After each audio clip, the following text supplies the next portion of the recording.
What's up, YouTube? ODST General back again with another Operation Trebuchet news update. So this week, guys, we got a ton of stuff to go over, so I want to just go ahead and hop right into it. Starting off on the community side of things, we have Operation Cosmetics. So this has actually been around for a little bit, I just haven't had a chance to talk about it yet. But Operation Cosmetics was basically a replacement to Opcan. Opcos is what its shortened version is, I should say. But basically, it's designed to be a retexture mod primarily. However, with Opcan's return, I went ahead and reached out to Rev, the head of Opcos, to see what their future will be with the mod now that Opcan is returning. So basically, their future plans are to fill gaps that have not been previously filled by Opcan or Optray. Retexturing things like fixed-wing aircraft, doing civilians, focusing on just general community support when it comes to modding.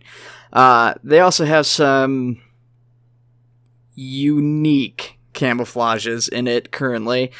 The lesser one is a banana camouflage, so it's an interesting mod pack to say the least.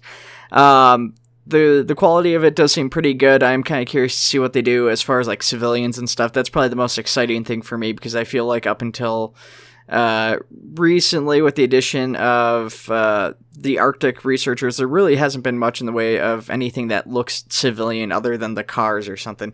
So it'd be nice to see a civilian mod pack with something that looks like it's out of the 2550s as far as like human clothing and stuff from the Halo franchise.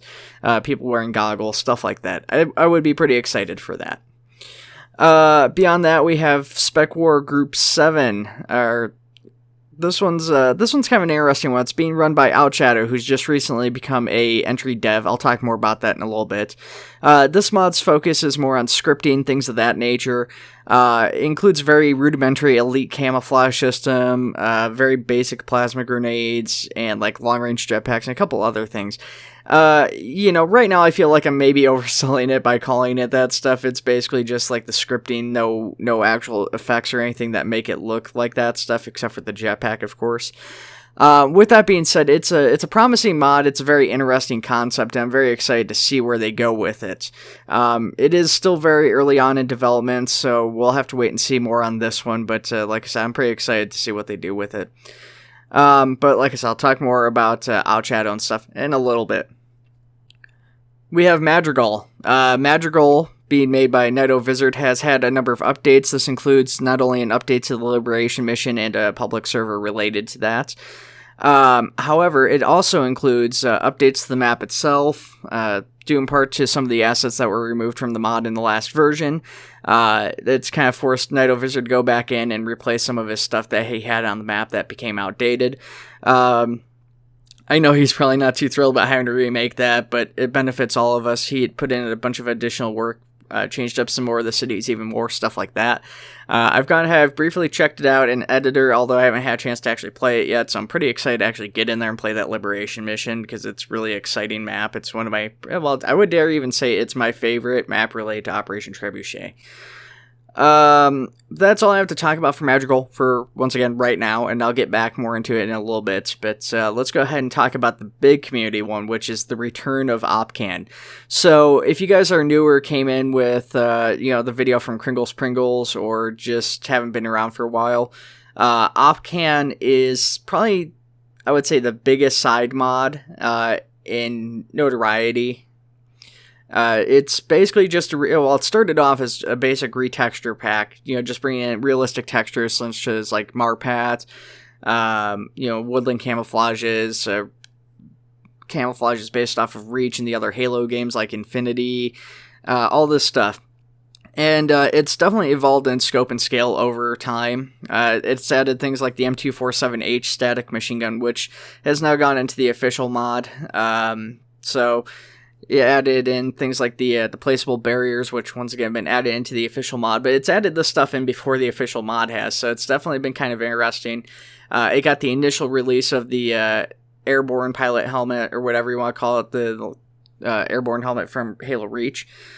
So it's got a lot of interesting assets in it. Right now, it's still a pretty unique mod, because even though pretty much all those assets have been updated, added into the main mod, and usually improved pretty much pretty well, it does have a number of unique assets to it still. It's got things like the Colonial Guard. It's got a couple other unique pieces of armor, such as the Halo 2 Anniversary helmet in there. There's a lot of cool stuff that's not in the main mod yet and may never be. My favorite personally is the Colonial Guardsman, because they are based off of a concept for, I believe, the Halo 2 armor. I'm not positive. I can't remember which Halo it was. But it's kind of like an almost Vietnam look for these guys, while maintaining very sci-fi. I went ahead and I talked to Burgess, the guy who's behind that mod, just to see what his plans are now that Opcan's returning to the modding scene of Operation Trebuchet. He said he doesn't have any main focus that he's working on. He's just going to kind of hammer out things whatever comes to him, whatever he wants to work on at the time. But he said he does plan, at the very least, to rework the Colonial Guard's uniform, to update that look and its model, but keep it based off of the same concept art that it was based off of initially. So I'm pretty excited for that, because like I said, that was one of my favorites in the previous version, so I'm kind of excited to see what he potentially does with that. That's all I have to talk about for side mods, but we're already halfway done. I still got a bunch more stuff to talk about, so let's go ahead and get into it. Operation Trebuchet, main mod. Madrigal is being added into the main mod, so obviously with all these updates and stuff, it's pretty much, I would say, complete. There might be a couple little tweaks and bits and stuff here, but it's been submitted to the main mod team. I'm pretty excited to see this actually officially included, not having to run side mods or anything like that. That's going to open it up to a lot more people being able to play it, stuff like that. People who have not been previously aware of it, so good thing, nothing wrong with that. We've got the Echo 419 helmet I talked about in my last video. Unfortunately, between the time I got that helmet and it was put into the video and the video was released, it was canceled. I was pretty bummed out about that, but the dog has decided to pick up work on a new flight helmet. It's a pretty sweet flight helmet he has, but he didn't just stop at a flight helmet. He's just been having a blast with the mod recently here, just doing variations and just experimenting and stuff, really expanding out, I guess, what he does. So we've got, of course, like I said, the Halo 1 flight helmet, which is based off of, the same concept that the previous Echo 419 helmet was based off of. But we also got a crew variant of it, which has like a armor plate on the face. He's also gone out and he's played with some different concepts of what that faceplate could look like, potentially adding in, just various liveries, such as like a clown mask and skulls and stuff like that. Not all the pictures you guys are going to see are going to make it into the game. Some of it's going to change. He's got the flight medic helmet, which I really like. I did suggest to him that maybe he changed the Red Cross, because even though I really like the look of the Red Cross, part of the reason that Halo doesn't do the Red Cross anymore is because the Red Cross likes to sue games and stuff like that for using their logo. So I did kind of suggest he change it to something based off of the lore that still is a good medical indicator, even though I did like it. I don't know if he's going to go with that or not, but I'm kind of curious to see what he ends up actually doing with it. With that being said, pretty awesome helmet. I'm really excited to see that in the game. I'm really excited to see how that will be implemented fully once it gets actually released. Beyond that, Dog is also working on the Wombat. Now, this is one of my favorite Halo vehicles. It's not something you see very often in Halo. In fact, you only see it in the background and briefly in ODST. These things are just basically fighter jet drones. They've got a lot of different possible munitions you can do. You never really see these things in action too much, but I'm kind of curious to see what they do with this, what sort of armament they put on it. It's got a lot of potential to be a very interesting vehicle. That'll probably open up a lot of roles to various clans, just having one or two of these things, or even a squadron of these things fly around. It's something that you're probably going to want an airfield for. I don't think they'll give this thing VTOL. It's never really indicated that these things have any form of VTOL. You do see them on a carrier, which is based off of like a normal actual carrier, so it's hard to say for sure what they'll end up doing with these, but this is obviously very early work in progress blockouts. I don't know what sort of progress the dog has made on it since these pictures were posted, because these were posted probably about a week ago too, maybe even longer. Well, maybe not longer, I don't know, but it's been a little bit. The Grizzly is being reworked. So the Grizzly Tank has been in the mod for a little while now. It's a really awesome piece of content, but it's been listed as work in progress for a while. Having had it in the mod for a while, the dev team has decided that the Grizzly Tank is just too darn big. It's a lot bigger than it conveniently should be, so they've gone ahead, they've scaled it back. Sizing wise, it's still a massive tank. In the picture here, it's kind of hard to see. There's an infantryman between the two Grizzlies. You have the old model in the back, and then you've got the newer model in the front. The newer model is based off the Halo Wars 2 version. Obviously, there's been a number of texture changes to it, but probably the most noticeable difference to me, or notable at least, is the rocket pods that have been added to it.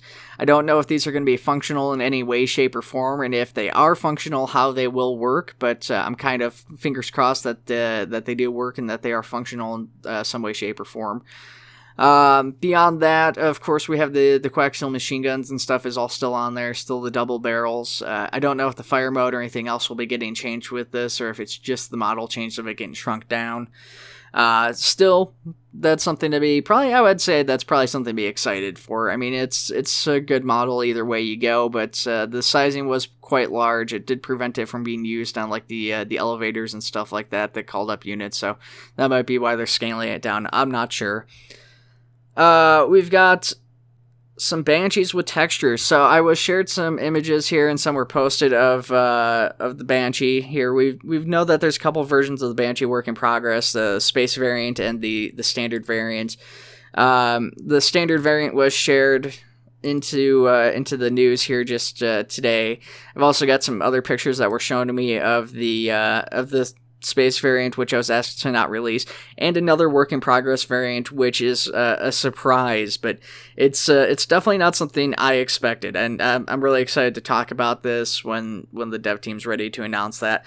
I think part of the reason they're not quite ready to announce the other one yet is I'm not sure if they know how to make it work. And I know this is probably all sounding very confusing to a lot of you guys because I can't say what it is, and that's just kind of a giant tease. And I'm sorry, guys. I really wanted to talk about this, but I've been asked not to, so it's kind of killing me not to. So I'm trying to talk about it as much as I can without getting in trouble here. Beyond that, what else do we have here? Oh, I just closed up my thing, so let's take a look. Let me open that again.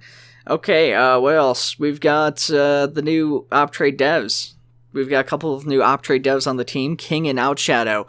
Now, I don't really know what King is doing, but Outshadow I mentioned before, he's the one working in that Spec War Group 7. Kind of an interesting thing. He's obviously working on Covenant assets for that. I've been told he's working on getting Covenant assets in the game, assisting First Contact out.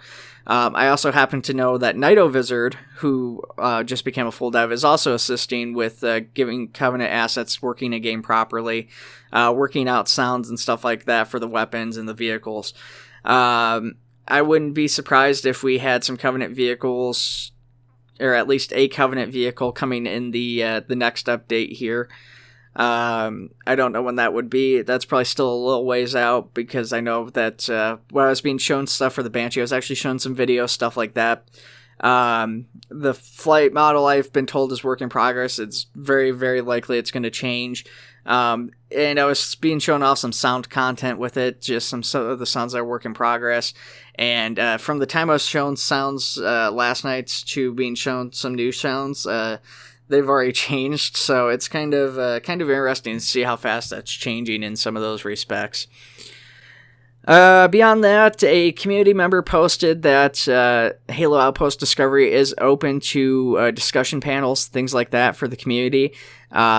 And Scorch ended up revealing that the Operation Trebuchet team was actually invited to Halo Outpost Discovery to have a community panel. They've said they don't know if they actually plan on attending or not. Obviously, a lot of the dev teams scattered all around the world. But even then, it's probably not a whole lot of dev team members that are going to be close to where those Outpost Discoveries are. I don't know where most of the dev team's located, but I know I'm not close to that, unfortunately. Still, fingers crossed, even though I think it's a long shot and it probably won't happen. I would love to see an Operation Trebuchet community panel getting put together.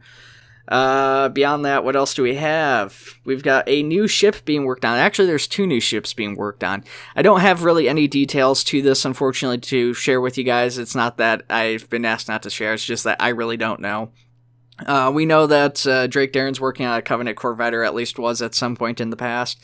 I don't know if that's still a work in progress or not, but it sounds like there might also be a UNSC ship. I've been told that the new ship is not the frigate, which we kind of expected to be honest, I mean, the dev team's already said the frigate's a really tough one, and given the size and scale, it's not necessarily viable in Arma. I would say the Phoenix class, but if they're not doing the frigate, the Phoenix doesn't really make sense, even though it would make more sense for like landing units and troops and stuff like that as basically a flying base. And then we also have the Scythe, and the Scythe is, of course, the static gun emplacement, the auto turrets from Halo Reach that you are able to activate to shoot down things like Banshees, stuff like that. The Scythe belongs to Jacob Stokes, who I'm not sure if he's a member of the dev team already or just donating the model or how that's working, but yeah, it's a really awesome looking model. We've got some pictures, some renders of his, which are really high detail and stuff like that. So just an absolutely gorgeous weapon here. I'm pretty excited to see that in the mod. Beyond that, guys, like I said, there's a couple other things that I had here that I've got tucked away as far as images and stuff for some work in progress vehicles, things of that nature. But we're gonna have to wait to see some of that. You know, like I said, a lot of this stuff I've either not been asked to share. Well, not a lot. There's a few things I've been asked not to share, and unfortunately, we're just kind of stuck waiting on that one, I guess. So, other than that, guys, I hope you enjoyed the video. Of course, like always, guys, if you have any questions, comments, concerns, comment below. I want to know what you guys are most looking forward to from this video. And once again, just as always, what in general you're looking forward to seeing from Operation Trebuchet. All right, guys, take it easy. I will see you in the next video.